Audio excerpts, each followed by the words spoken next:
এতিয়া নিশা প্ৰায় 10 বাজিছে আৰু এই 10 বজাত মই উপস্থিত আছোঁ অসম সাহিত্য সভাৰ ৭৭তম পাঠশালা অধিৱেশনৰ স্থলীত। আৰু মোৰ লগত আছে এনেকুৱা এজন ব্যক্তি যিজন ব্যক্তিয়ে স্বেচ্ছাই এনেকুৱা এটা কাম কৰি আছে যিটো কাম 100% মানুহৰ স্বাৰ্থত নিস্বাৰ্থভাৱে তেখেতে কাম কৰি আছে। তেখেত হৈছে গ্ৰীণ মিছনৰ সঞ্চালক, অসমৰ বন আৰু পৰিৱেশ মন্ত্ৰণালয়ৰ ব্ৰেণ্ড এম্বেচাডৰ সন্মানীয় আনন্দ খাটনিয়াৰ ডাঙৰীয়া। আৰু খাটনিয়াৰ ডাঙৰীয়াৰ হাতত অসম সাহিত্য সভাৰ ৭৭তম অধিৱেশনৰ স্বচ্ছতাৰ গুৰু দায়িত্ব অৰ্পণ কৰা হৈছে। আপোনালোকক জনাবলৈ ভাল পাম যে এইগৰাকী ব্যক্তিৰ প্ৰচেষ্টাতেই বজালীত হেজাৰ হেজাৰ সেউজীয়া গছ ইতিমধ্যে ঠন ধৰি উঠিছে আৰু তেখেতৰ হাততেই অসম সাহিত্য সভাৰ ৭৭তম অধিৱেশনৰ স্বচ্ছতাৰ গুৰু দায়িত্ব দিয়া হৈছে।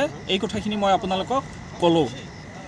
এতিয়া আমি কথা পাতিম আগন্তুক ৩১ জানুৱাৰীৰ পৰা হ'বলগীয়া অসম সাহিত্য সভাৰ ৭৭তম অধিৱেশনৰ স্বচ্ছতাৰ দিশটোৰ কথা।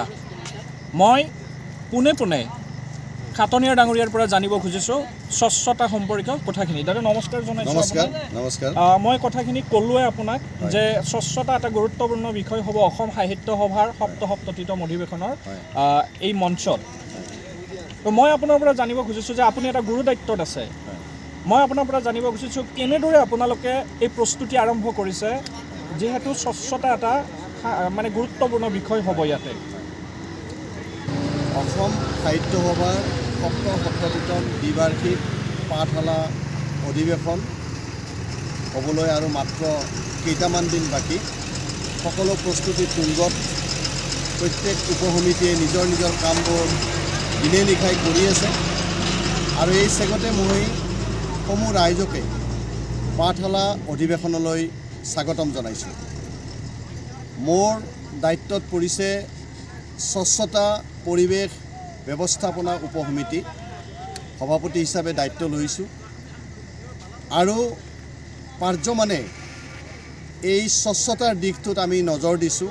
আমাৰ উপসমিতিখনৰ মূল বিষয়বস্তুটো হৈছে যে স্বচ্ছ নিৰ্মল সুন্দৰ এক পৰিৱেশ আৰু পাৰ্যমানে আমি একক ব্যৱহৃত প্লাষ্টিকৰ ব্যৱহাৰ কমাবলৈ আমি আহ্বান ৰাখিছোঁ।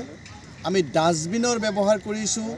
৫ শতাধিক ডাষ্টবিন ইতিমধ্যে আমাৰ প্ৰস্তুত হৈছে আৰু লগতে আমি বেনাৰ বহুকেইখন ৫০-৬০খন বেনাৰ লিখিছোঁ, মানুহলৈ গোহাৰি জনাইছোঁ।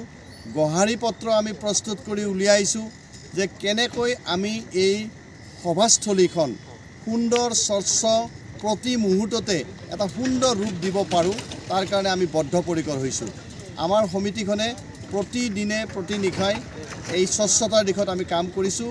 যোৱা ৩ দিন আগতে আমি এক সমূহীয়া চাফাই অভিযান আৰম্ভ কৰিছিলোঁ আৰু এই চাফাই অভিযানত বজালী প্ৰশাসনৰ লগতে আমাৰ পাঠশালা পৌৰসভা সকলোৱে আমাক সহযোগ কৰিছে।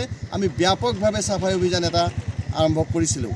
গতিকে আমি এটা কথাই ক'বলৈ বিচাৰিছোঁ যে স্বচ্ছতাই হৈছে সেৱা, পৰিষ্কাৰ পৰিচ্ছন্নতাই ঈশ্বৰ পৰায়ণতা।